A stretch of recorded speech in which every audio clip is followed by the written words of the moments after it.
আসসালামু আলাইকুম রহমতুল্লাহি ওয়া বারাকাতুহু। ঈদ মানে খুশি, ঈদ মানে আনন্দ, ঈদ মানে বারবার ফিরে আসা।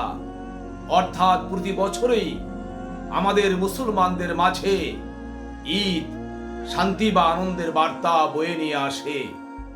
এই পবিত্র দিনটিতে সবাই হিংসা, বিদ্বেষ, অহমিকার আস্ফালন ভুলে গিয়ে পরিচ্ছন্ন হৃদয়ে হাতে হাত রেখে কাঁধে কাঁধ মিলিয়ে ঈদ তথা খুশি ও আনন্দে একাকার হয়ে যায়, নিমগ্ন হয়ে পড়ে।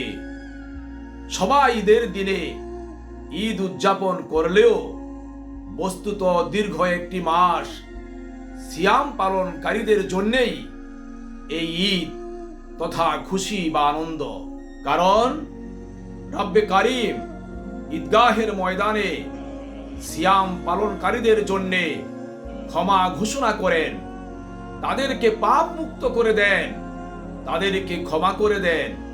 শুধু তাই নয়, সিয়াম পালনকারীদের সমস্ত গুনাহকে নেকিতে পরিবর্তন করে দেন। সুতরাং সিয়াম পালনকারীদের জন্যে এই ঈদ খুশি বা আনন্দ ছাড়া আর কি হতে পারে।